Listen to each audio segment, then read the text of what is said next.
But it's hard to let go of what you've been holding on to for so long, even if it's not working anymore. It's really hard to let go. It's like, beg you, see it differently. I beg you to let go. It's not normal. It's just old. It's time to drop it and move forward. You may be a product of your past, but you don't have to be a prisoner of your past. Everything that's inflexible and everything that's not ready and everything that's backwards and everything that's negative and everything that's carnal and everything that's holding me back, I refuse to take it over into another year and waste another new year with an old mind. The devil is a lie. Just because you're used to it doesn't make it normal.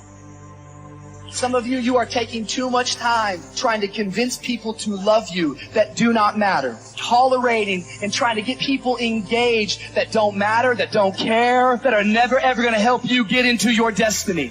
I came to preach to somebody who everybody else might have given up on you. And life might not be where you want it to be, and you might not have been what you could have been, but it's not too late to become who you are. Every single time I hear about an issue, every single time I hear another story of pain, every single time I see a seemingly impossible situation, I smile wryly because I know by the grace of God and by His power, I have a testimony. Come on, it is never too late. Kiss that wrong self-image goodbye. Victory starts in your thinking. Abundance, it starts in our mind. You can't think the same way and expect different results. Start embracing who God says you are. I want to tell you something today. The moment you make up your mind to get up, you can get up. And no devil in hell, no government, no power, no boss, or anything else can hold you. Once you are free in your mind, you are free. I've seen God open doors. I've watched God make my enemies my footstool. I've seen God make a way out of no way. I've seen people who were against me that God made them love me. I saw circumstances that should have taken me out, but God stepped in right on time. See, many things we don't do because, in fact, we want people to like us. There's some necessary losses in life. When you decide acting in your best interest, you're going to lose some friends. Everybody's not going to approve of you. There's some people that won't like you. Who do you think you are? You're arrogant. What do you think you can do? You're selfish. Thanks, I got that. Poor thinking habits keeps most people poor, not poor working class. Most people work hard, but they don't think hard. The mind is like a factory, a mental factory.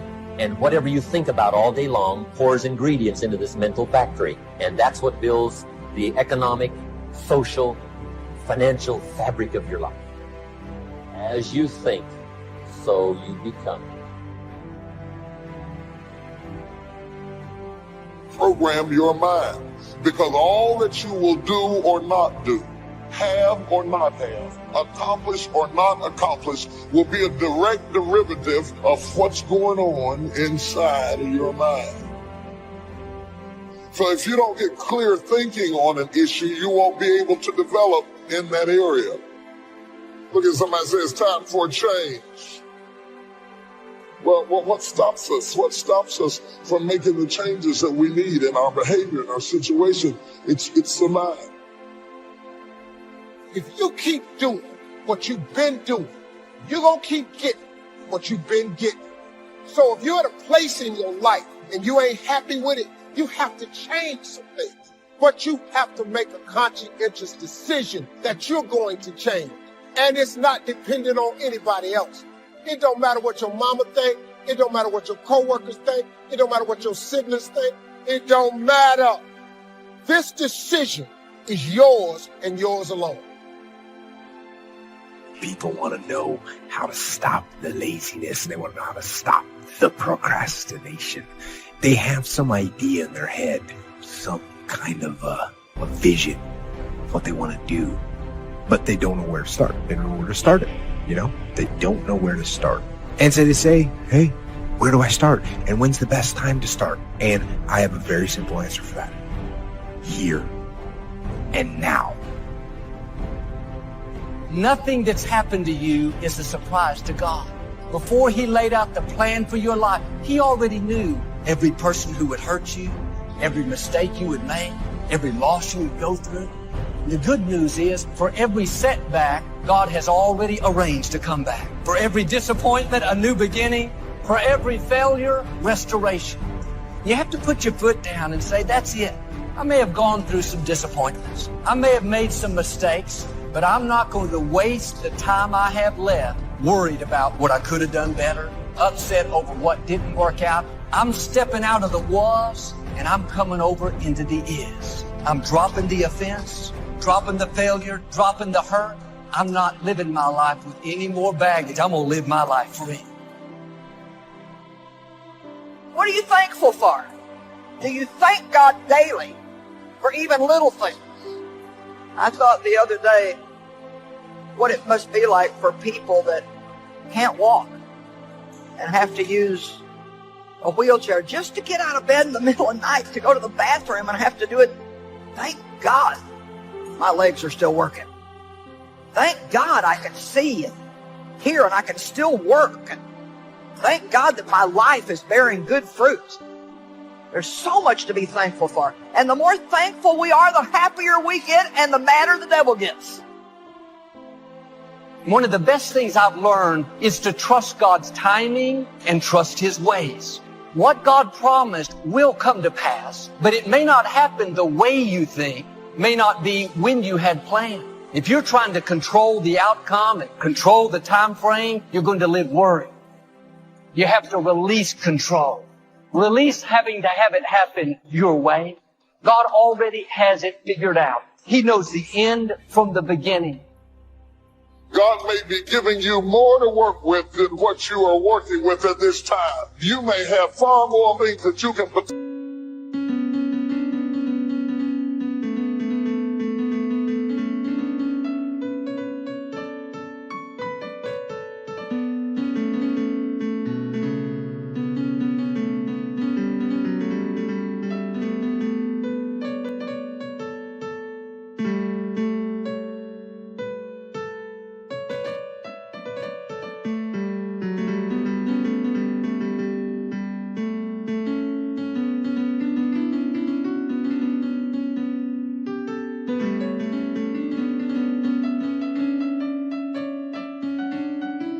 Intentionally do that what you're doing right now. That's why I don't like to hang with low-thinking people, because they'll make you underutilize what God has given you.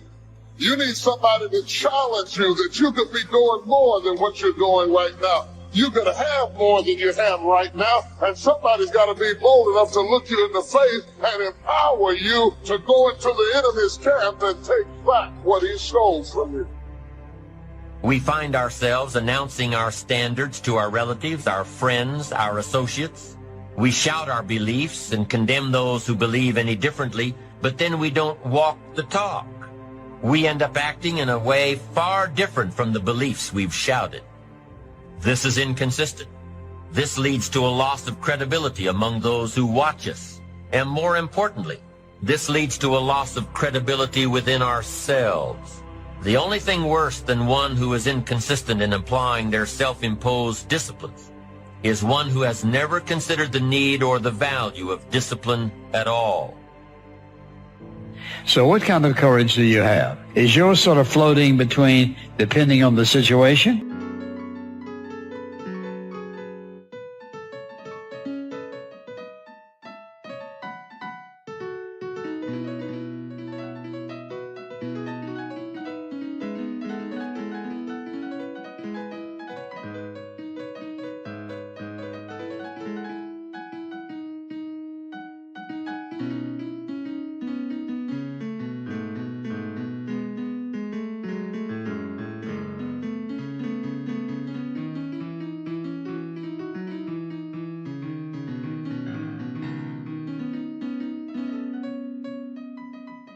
Or do you know the difference between right and wrong for your life? And you've made up your mind. Our mind is the control tower of our life. All of our decisions are there. And the truth is, whatever we are today is the result of what we've been thinking about all those years. As a man thinketh in his heart, so is he. So if you don't like what's going on around you, maybe you should ask yourself the question, what am I thinking about? What do I think about myself? What do I think about other people? Upset because your plans didn't work out. It's time to kiss some things goodbye. Don't bring bitterness into a new year. Don't bring self-pity, a chip on your shoulder. That was in your past. It doesn't belong in the future. You cannot embrace the new things God has in store as long as you're holding on to the old. What we think about is really what controls us. This is a control tower, that everything else is a result of how we think. And we can't control everybody else in control of all of our circumstances, but we are going to respond to circumstances in one way or the other. And so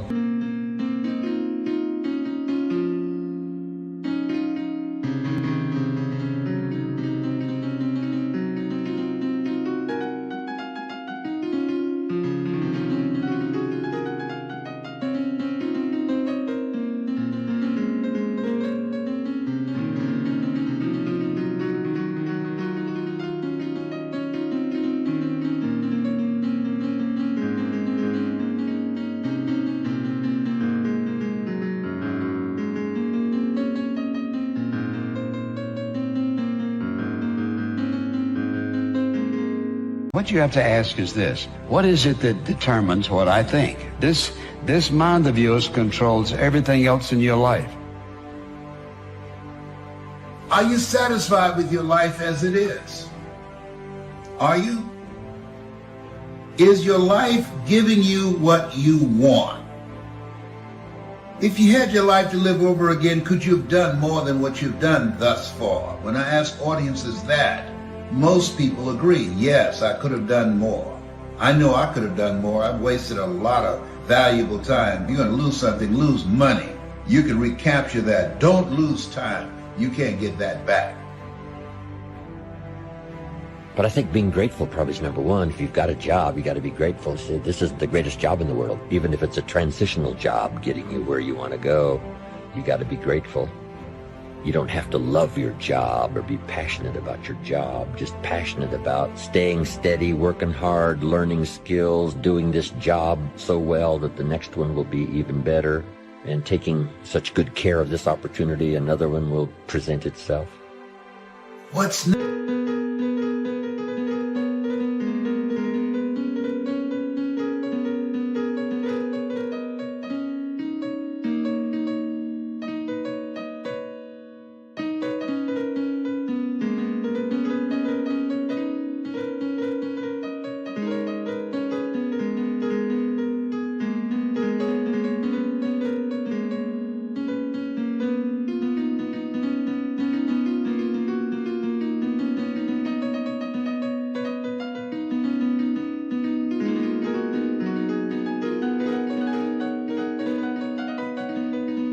for me? After all of this, I don't think that things just happen. I believe that they happen just. We have a mindset. We don't want to be the same coming out of this. That you want some radical change. That this could be a major defining moment for you. A day that turns your life around. If you have an extreme desire to wish to be successful, so you can accomplish all you wish to accomplish, be as generous as you'd like to be as strong as you'd like to be. And I think if you say you have to find your passion, people find that a little bit confusing. Where would I find it? And what could I be passionate about? I guess you could start with saying, I'm passionate about providing unusual success for myself and for my family. Then I think the key is to let what you want to accomplish, let that grow. Where at first this is as far as you can see, but if you'll do that, you can say, wow, maybe I could multiply by 2, by 3, and expand my vision, accomplish a lot more.